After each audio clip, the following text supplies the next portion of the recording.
geografis. Di sini saya sebagai visitor akan menjelaskan tentang hasil materi yang telah kami dapat bersama Angga. Hepatitis B. Genetiknya bisa DNA virus gejala yang sebagian tunggal dan tipe genetiknya A sampai H yang berbeda-beda. Masing-masing memiliki perbedaan geografis. Tipe simetrinya yaitu icosahedral karena memiliki bentuk sisi segitiga dan juga memiliki DNA yang berbentuk bulat. Siklus hidupnya yaitu virus menempel pada sel hati, masuk ke dalam sel DNA virus, bergerak pada inti sel di mana terjadi replikasi komponen, virus dirakit di dalam sel inangnya, lalu dilepaskan untuk menginfeksi sel hati lainnya. Penyakit yang disebabkan hepatitis B ini dapat bersifat akut maupun kronis.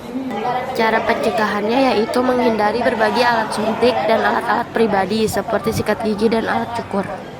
Efektivitas cuci tangan sangat efektif untuk mencegah virus di permukaan tangan, tetapi tidak sepenuhnya untuk pencegahan. Hepatitis B ini menular melalui darah dan cairan tubuh.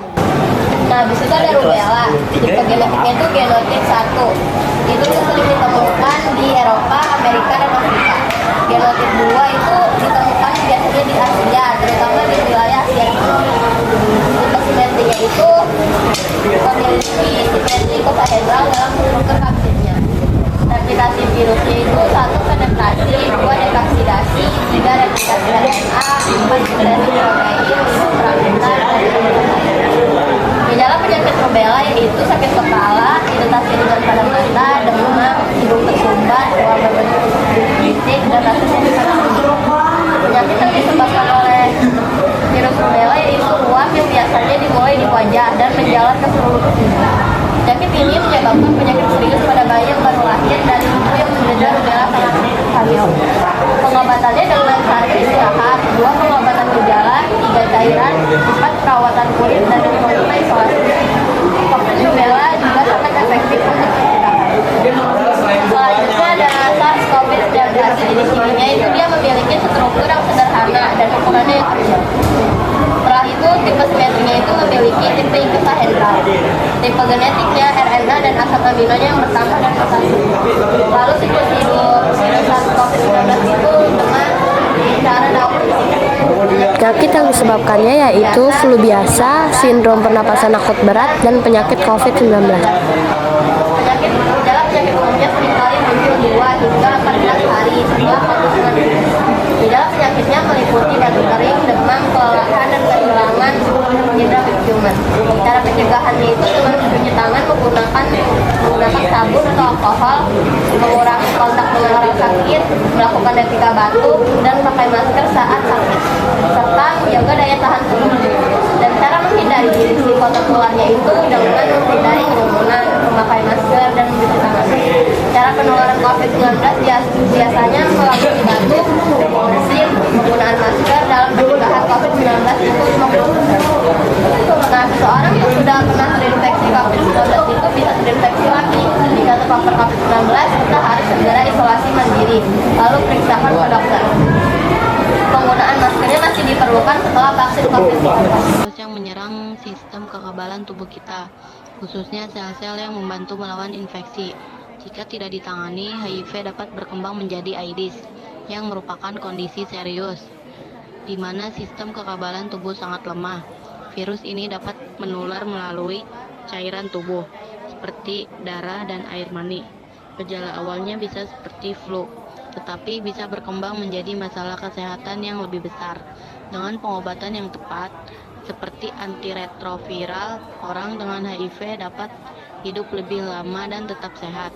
Pencegahan, seperti penggunaan pengaman, juga sangat penting untuk menghindari penyebaran virus ini. Cacar air. Cacar air adalah infeksi virus yang sangat menular. Biasanya terjadi pada anak-anak. Penyebab utama cacar air adalah virus Varicella zoster yang termasuk dalam keluarga virus herpes. Gejala awalnya meliputi demam, kelelahan, dan kehilangan nafsu makan, diikuti dengan munculnya ruam khas berupa bintik-bintik merah yang berubah menjadi gelembung berisi cairan. Cacar air umumnya sembuh dalam waktu 1 hingga 2 minggu, namun bisa menyebabkan komplikasi, terutama pada bayi, orang dewasa, dan mereka yang memiliki sistem imun yang lemah. Vaksin varikel tersedia dan sangat efektif dalam mencegah infeksi. Virus polio adalah virus yang dapat menyebabkan infeksi serius dan mengakibatkan penyakit poliomyelitis. Virus ini menyebar melalui kontak langsung dengan orang yang terinfeksi atau melalui makanan dan air yang berkontaminasi. Gejala infeksi polio bervariasi, mulai dari gejala ringan seperti demam dan sakit tenggorokan, hingga gejala berat yang dapat menyebabkan kelumpuhan.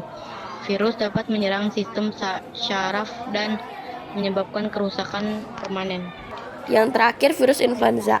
Virus influenza adalah virus yang menyebabkan infeksi saluran pernapasan umum yang dikenal sebagai flu. Virus ini memiliki beberapa tipe seperti influenza A, B, dan C.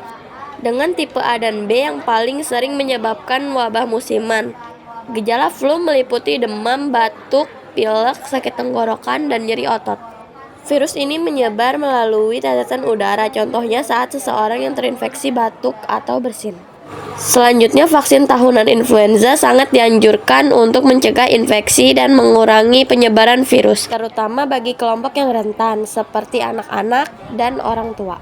Sekian penjelasan dari saya dan Bun. Kurang lebihnya mohon maaf. Terima kasih. Wassalam.